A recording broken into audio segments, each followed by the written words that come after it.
আসসালামু আলাইকুম। তো আজকে আমরা ক্লাস 9 এর চ্যাপ্টার 1 এর সেকেন্ড লেকচারটাতে পড়াশোনা করার চেষ্টা করব। তো আমরা এটাকে বলতে পারি সেকেন্ড লেকচার। আর এখান থেকে আমরা লাস্ট ক্লাসে নিউটনের প্রথম সূত্র পর্যন্ত পড়াশোনা করছিলাম। তো আজকে নিউটনের দ্বিতীয় সূত্র।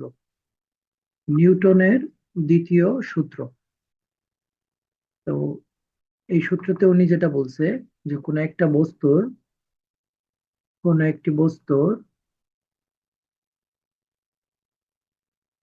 কোনো একটি বস্তুর উপর প্রযুক্ত বল কোনো বস্তুর উপর প্রযুক্ত বল এর ভরবেগের পরিবর্তনের সমানুপাতিক। এর ভরবেগের পরিবর্তনের সমানুপাতিক এবং এবং বল যে দিকে কাজ করে বল যে দিকে কাজ করে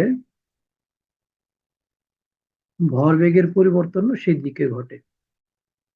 ভরবেগের পরিবর্তনও সেদিকে ঘটে। একেবারেই সহজ সিম্পল জিনিস। তো আমরা এটা পড়ার আগে, এই সূত্রটা বোঝার আগে আমরা এখানে নতুন একটা শব্দ পাইছি, সেটা বোঝার একটু চেষ্টা করব। সেটা কি?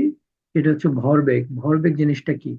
ধরো তোমার কাছে কোনো একটা বস্তু আছে বা তুমি একটা কোনো গাড়িতে আছো, যে গাড়ির ভর হচ্ছে এম কেজি, সেটা এই দিকে ভি মিটার পার সেকেন্ড বেগে চলতেছে।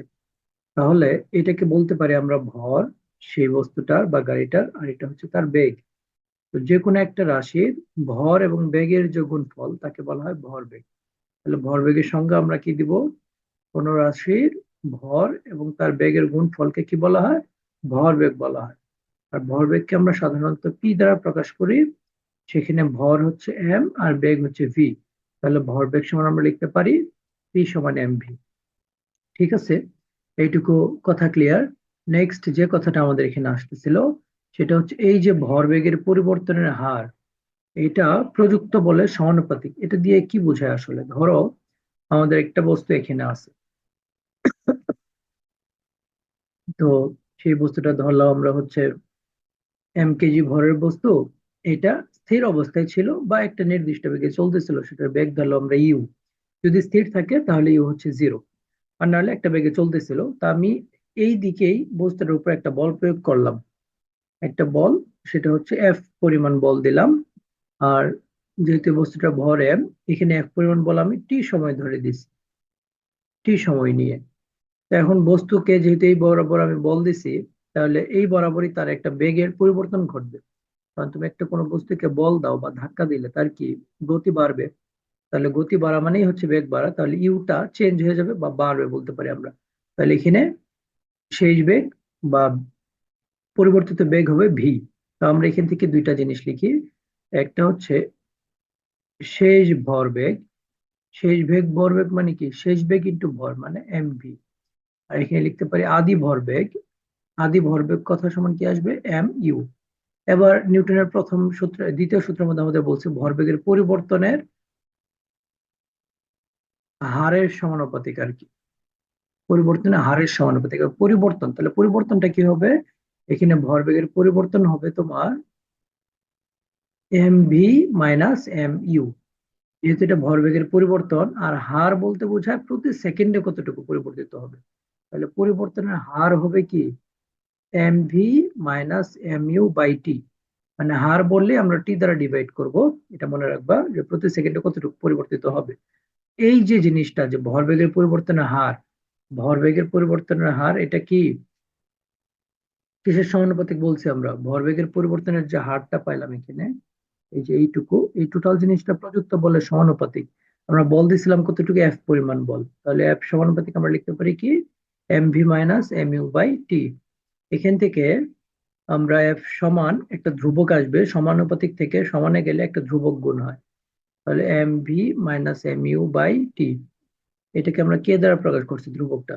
তো নিউটন সাহেব এই কে এর মান 1 ধরছে, তাহলে এখান থেকে আমরা লিখতে পারি এফ সমান M V minus M U by T T. আচ্ছা, তো আমরা লিখতে পারি এফ সমান M V minus M U by T. এটা হচ্ছে আমাদের ফর্মুলা। নিউটনের দ্বিতীয় সূত্র বলতে এটাই বুঝবো আমরা, যে এফ সমান M V minus M U by T. এখান থেকে একটু মডিফাই করতে পারি চাইলে আমরা কিছু জিনিস।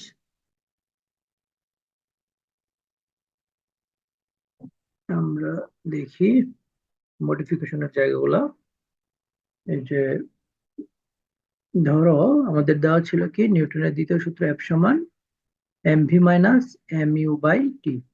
এখান থেকে আমরা লিখতে পারি এফ গুণ টি সমান হচ্ছে M V minus M U, যেখানে এই এফ গুণ টি এই জিনিসটাকে একটা অন্য নামে ডাকা হয়। এটাকে বলা হয় বলের ঘাত। বলের ঘাত। আর এই জিনিসটাকে আমরা আগেই দেখছি ভরবেগের পরিবর্তন। তাহলে এখান থেকে একটা নতুন সম্পর্ক পাই আমরা, যে বলের ঘাত সমান কি হবে ভরবেগের পরিবর্তন। তো বলের ঘাতের সংজ্ঞাটা কি বলবো আমরা? বলের ঘাতের সংজ্ঞা হচ্ছে কোনো বস্তুর উপর প্রযুক্ত বল, কোনো বস্তুর উপর প্রযুক্ত বল, প্রযুক্ত বল ও সময়ের গুণফলকে, সময়ের গুণফলকে বলের ঘাত বলে। ঠিক আছে, বলের ঘাত বলে। আচ্ছা, তো এখান থেকে আমরা F গুণ টি সমান পাইছি বলের পরিবর্তন। আবার এই সূত্রটা থেকে একটু মডিফিকেশন করতে পারি আমরা। F সমান লিখতে পারি কি, যেগুলো বক্স করে দিচ্ছি সেগুলো মূলত সূত্র, মানে তোমার আয়তাকার বক্স সেগুলা। এখানে M V minus M U by T. এখান থেকে আমরা এমটাকে কমন নিতে পারি, তাহলে আসে ভি মাইনাস ইউ বাই হচ্ছে টি। এই ভি মাইনাস ইউটাকে ইউ বাই টি কে আমরা ত্বরণ বলি। তাহলে এফ সমান পাই আমরা আরেকটা ফর্মুলা, যে এফ সমান এম এ, যেখানে এম মানে হচ্ছে ভর, এ মানে হচ্ছে ত্বরণ।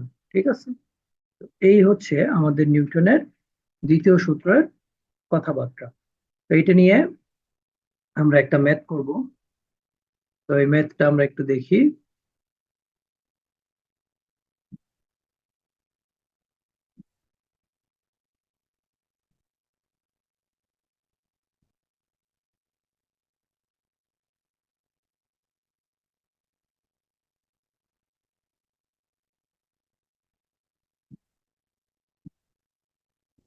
প্রশ্নটা হচ্ছে এরকম: 5 কেজি ভরের কোনো স্থির বস্তুর উপর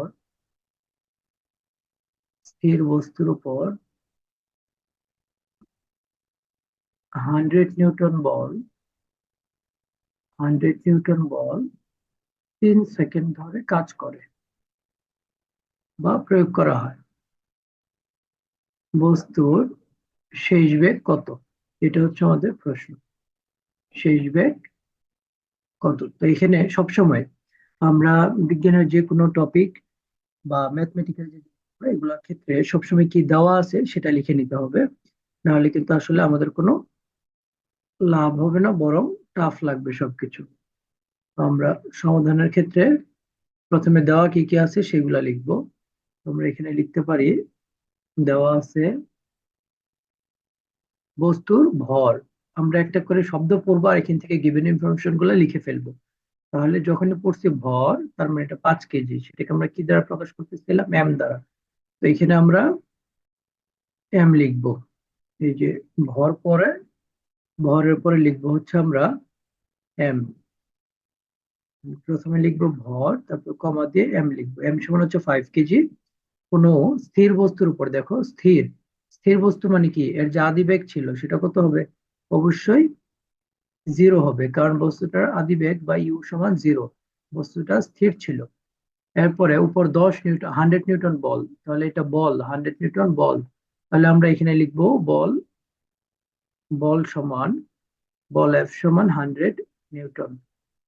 আচ্ছা, 3 সেকেন্ড ধরে, তাহলে 3 সেকেন্ড মানে কি, অবশ্যই এটা টাইম। তাহলে এখান থেকে লিখবো আমরা সময় টি সমান, সময় টি সমান 3 সেকেন্ড। আচ্ছা, কাজ করলে বস্তু শেষ বেগ কত? শেষ বেগকে কি দ্বারা প্রকাশ করা হয়? ভি দ্বারা। তাহলে আমরা শেষ বেগ ভি সমান ওয়াট লিখবো। এবার দেখো এইগুলা দিয়ে আমরা কোন ফর্মুলা পাই? M U V E U F TV.